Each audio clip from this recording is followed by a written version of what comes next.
Here in El Bosque, we use warm, downward-facing light to gently illuminate our roads and our pathways.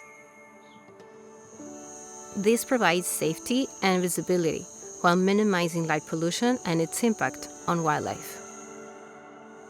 We have a lot of nocturnal creatures here whose natural cycles and habits, from feeding to migration, can be affected by bright artificial lighting. So, with less obtrusive lighting, we're able to protect wildlife as well as our own circadian rhythm. Plus, the views are so much better.